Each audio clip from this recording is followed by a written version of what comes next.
ఆశ, అభిలాష, hope కావాలా. ఆయన నుంచి ఈ రాష్ట్రం బాగుపడాలా, మరలా ఒక మంచి పద్ధతిలో లైన్లో నడవాలనే ఆలోచన ప్రతి వాళ్ళకు ఉంటుంది. Naturally leadership government runs different way.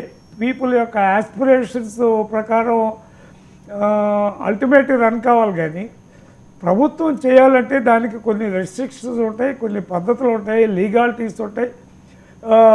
Jaganmohan Reddy గారు చేసినట్టుగా కోర్టులతో నాకు పని ఏంటి, లీగల్టీ నాకు పని ఏంటి అని చేయగలిగే ఆలోచన చంద్రబాబు గారి యొక్క దృక్పథంలో ఎప్పుడూ ఉండదు. అది మొదటి నుంచి ఆయన ఏంటంటే ఆలోచించి 1-4 సార్లు ఆలోచించి 10 మందితో మాట్లాడి దెన్ ఇది లీగాలిటీ గవర్నమెంట్ చేసుకోగలదా, చేయగలమా లేదు ఇవన్నీ ఆలోచించుకొని ఒకటి తర్వాత పోవటం జరిగింది.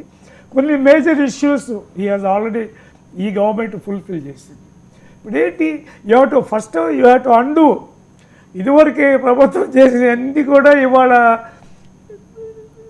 తీసివేస్తూ మళ్ళీ అక్కడ తీసివేసిన తర్వాత అక్కడి నుంచి బిల్డప్ చేయాలి.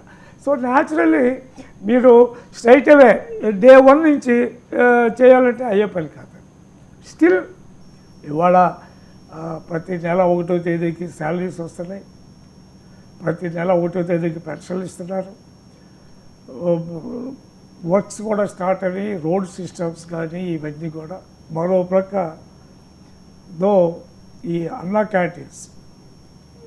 క్యాంటీన్ అనేది I think it is being paid by the government వాళ్ళే, వాట్ ఎవర్ లిటిల్ 5 రూపాయలు ఫర్ ఫుడ్ అనేది. వాళ్ళు అక్షయ పాత్ర వాళ్ళు దాని టెండర్ తీసుకొని వాళ్ళు చేస్తున్నారు. అది కానీ ఇంకా మిగతాయి కూడా ఎక్కడెక్కడ పెడితే అక్కడ అడ్డదిడ్డంగా చేయడానికి ఆయనకి ఇష్టపడ్డు. మనకు తెలుసు ఆ విషయం, అందరికి కూడా తెలుసు ప్రజలందరూ. ఇవాళ నిన్న చూశాను ఒక డెసిసివ్ స్టెప్. 10 మంది ఐపీఎస్ ఆఫీసర్లు, సీనియర్ ఆఫీసర్లు గవర్నమెంట్ రిపోర్టు డీజీపీ అనేది 16 ప్లస్ కొత్తగా ఒకళ్ళు 17 మొత్తం. ఇవాళ ఒకళ్ళు పేరు మర్చిపోయారు చూడాలి. సో వీళ్ళు నమ్ముతారు లేదో ఒక కామన్ మ్యాన్గా, పబ్లిక్ పర్సెప్షన్ ఉన్న మనిషిగా, ఒక లాయల్ టీడీపీ సామాన్య కార్యకర్తగా కూడా మేమేమనుకున్నాము, మన పార్టీని, మన పార్టీ కార్యకర్తలని, మన నాయకుల్ని బాధించిన వాళ్ళందరినీ వెంటనే యాక్షన్ తీసుకోవాలని మేము అందరం కోరుకున్నాం. మరి స్లో అవుతా ఉంది, అలా జరగలేదు కదా, జరగటం లేదు.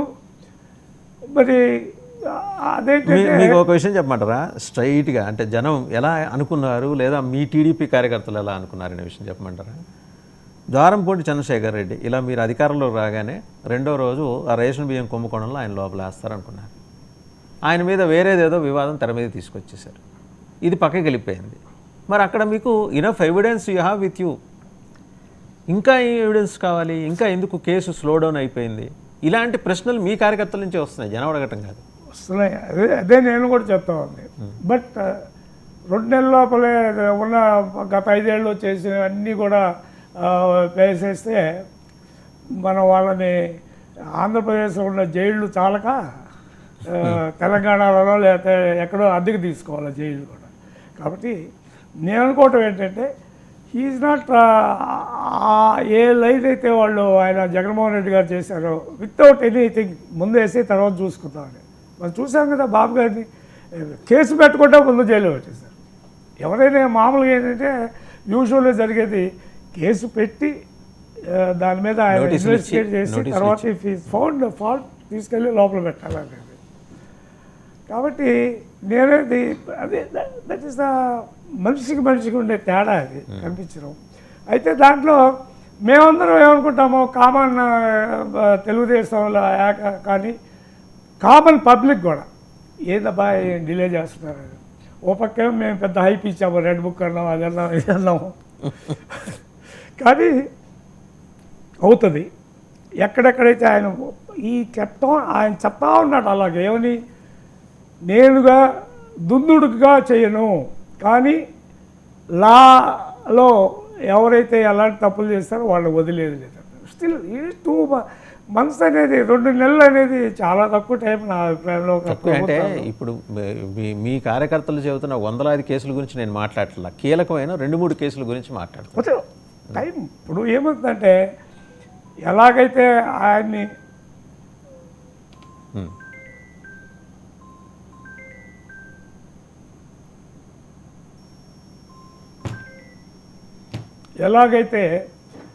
ఆయన జగన్మోహన్ రెడ్డి గారి మీద పేరు వచ్చిందో ఇది కక్ష సాధించలేదు. దట్ ఆ స్టిగ్మా చంద్రబాబు గారు మోయటానికి సిద్ధంగా లేరనేదే నా అభిప్రాయం. ఇంకో ప్రశ్న అడిగారు. ప్రతిపక్ష నాయకుడిగా జగన్మోహన్ రెడ్డి గారిని గుర్తించడానికి స్పీకర్ ఆయనకున్న విచక్షణాధికారాన్ని మేరకు నేను గుర్తించబోను అని ఆయన చెప్పారు. వేరాజ్ మీరే ప్రతిపక్షంగా ఐ థింక్ 83లోనో ఎప్పుడో